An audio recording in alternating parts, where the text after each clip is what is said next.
Welcome back, YouTube family. I am up at our new construction house up on the second floor right now, filming myself because my husband Ryan is busy doing something. So I'm getting some practice here on using the selfie mode, so bear with me. For those of you that are new, my name's Jen, my husband's name is Ryan. We are building a new construction modern farmhouse in Franklin County, Pennsylvania.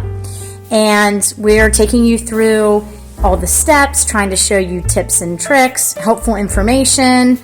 Can't say that we're doing everything right, and I'm sure there'll be things later that we wish we had done different, but we're trying really hard to think of as many things as we can before it's like, quote, too late. So anyway, like and subscribe, and I don't know how many videos we have out. I think we're close to 20 now. We're planning on keeping them coming, so stick with us here. We'll have more good content coming. So I'm going to turn the camera around and explain what I'm trying to do up here today.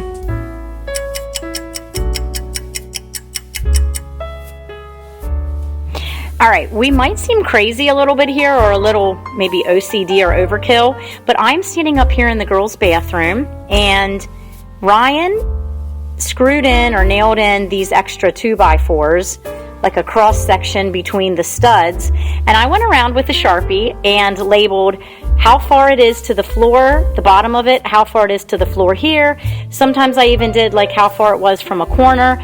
But this, there's going to be like a ring hand towel, like a little ring hand towel thing that the girls to dry their hands with up at their vanity. Ryan has had experience with different hand towels or whatever.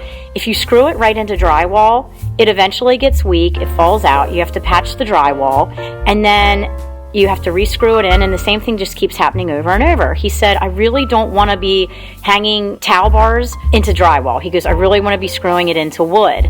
So do this before drywall and before spray foam. Spray foam's coming on Monday. This is the Saturday before it's coming, so we're up here trying to get all this stuff done. Now, this is not an exterior wall. There are some walls that were exterior walls that we had to make sure we got this done before it's spray foamed. We thought, well, we'll do all the interior walls while we're at it and get them all done.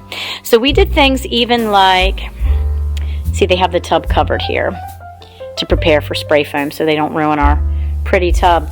But we did things even like to hang up bath towels, or like, my girls have long hair, some of them have long hair, I have long hair. It's nice to have like a separate towel for your hair, so I wanted little hooks for their hair. And even that little one there above the box is for toilet paper. Ryan said he doesn't even want to screw the toilet paper dispenser into drywall. So hey, the less repairs, less hassle, more solid the house is, the better. So we're taking time to do this, and we even have backup bath towels over there. I just, don't really like to throw bath towels in a hamper whenever they're wet. It's nice to let them dry out, so I like to have plenty of places to hang them up. Okay, back on these areas where we're going to be hanging up bath towels and hand towels. I forgot to say in the last little clip, the reason why I have all these notes on here is because I'm going to be going around and snapping pictures. I even labeled like which room it is. So then when this is all covered up with drywall, of course, because you're not going to hang up any bath towels or anything, or you're not going to hang up any of your towel bars or anything until your drywall goes up and everything's painted, we can easily find it and know exactly where we had planned everything, and aren't on some wild goose chase wondering where all of these extra studs are. And then here we are in the second floor laundry room. We're going to do some open shelving. It's not really true floating shelving. Ryan supported up here with some more like 2x4s because he's going to have it where there's a shelf with like a pipe that's screwed into this, and then the pipe comes out, and that's what supports the shelves. So it's not your true floating shelves, but it is open. So we're going to have them over top of our washer and dryer, and then a second shelf a little bit higher. Our ceiling height in our upstairs is only 8 feet, so we're only going to do 2 shelves here.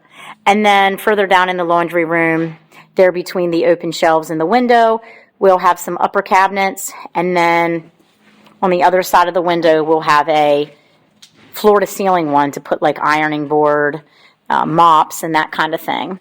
And then opposite wall here of the washer and dryer, it's probably hard to tell on video what's actually like right in front of me and what's setting back, but this is like a little you can see on the floor here now, like a little cubby hole, nook type thing.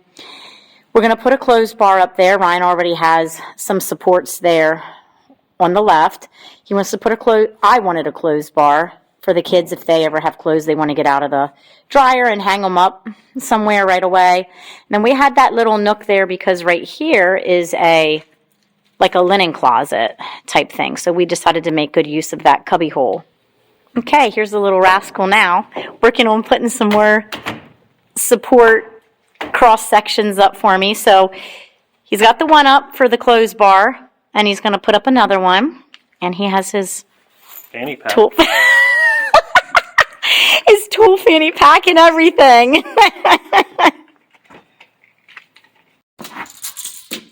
I knew those fanny packs would be good for something from the 90s.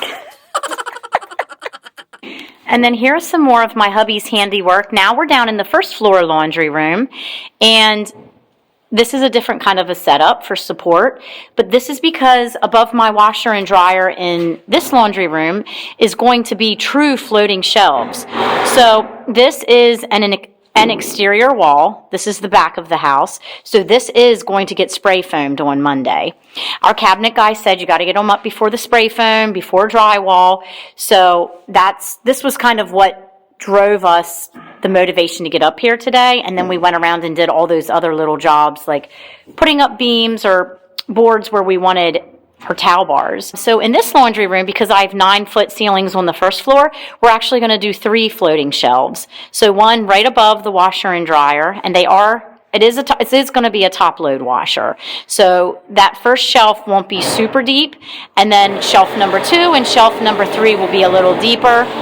And then this laundry room is just a little bit different of a configuration. The window, and there'll be a sink here, is right next to the washer and dryer. And then there'll be some lower cabinets and upper cabinets here to the right of the window. And then on the opposite wall, this is going to be a floor to ceiling tall cabinet that for same thing as the upstairs, like an ironing board and mops and that sort of thing. And then you can see that blue and red tubing. Excuse hubby, he's up there screwing in some more support boards for me, if you hear the drill in the background. But you see that red and blue tubing there, this is the wall that shares with the guest bath. So we are kind of funny about wanting to have plumbing access to if something breaks or we need to work on the plumbing. So there's a walk-in shower there in the guest bath. So this floor-to-ceiling cabinet that goes right here, we're going to make like a false opening in the back of it so that we can access plumbing if ever. And this is a super, super exciting thing that we remembered before it was too late. There is a receptacle or an outlet that's going to go in the back of that cabinet. That cabinet, floor to ceiling, is going to be like 5 feet wide, I believe. And those Shark chargeable sweepers, I want to keep one of those in there so I can have it out of the way, out of sight, in there charging. And our cabinet guy knows about it. He's going to, again, make a false opening or an opening in the back of the cabinet so that I can charge my little Shark sweeper if and when I ever get one. And then, kind of hard to visualize, but where the tall cabinet ends, probably a little bit to the right of this pipe here, we're just going to do another floating shelf up kind of high, and then what we're going to do is hang like a pipe type thing. It'll be like a U-shaped pipe from the floating shelf for me to hang clothes on from there as well. And that's about it. And while we're talking about getting spray foam done on Monday, today's the Saturday before, I thought I'd just show you guys some of the prep work that they're doing. So some of this equipment here is Ryan's. They were good enough, the guys that came out to prep, to cover it with plastic. And they've covered most of the floor. There's a couple like weird random little areas. I don't know why that rectangle's there. But anyway, they're good enough to cover the floor because I think spray foam can kind of make a mess and a lot of scraping on areas that you don't want it, that you have to go back later. And then on all the exterior like 2x6s where they would meet, they put caulking in here as well. So they were at it for a while. They had a big heater up here, heating up all their little tubes of caulking because it was so cold the day they were up here prepping. They had to heat them up with a heater, and then they were going around filling in everything. So they went through, I don't know how many tubes of caulking, but I think they're pretty ready to go. They said they will probably put, I think, some kind of plastic up across the garage doors because we don't have our garage doors in yet. And it has to be a certain temperature in the house, I guess, for the spray foam to work or dry properly. So they're going to seal that off. They got to heat the house up, and then they'll go to town. And we'll see if we can get you some video footage of them actually spraying and what that process looks like. That would be kind of exciting. So I think that's about it for this video. Like, subscribe, and give us a thumbs up, and we will keep this content coming.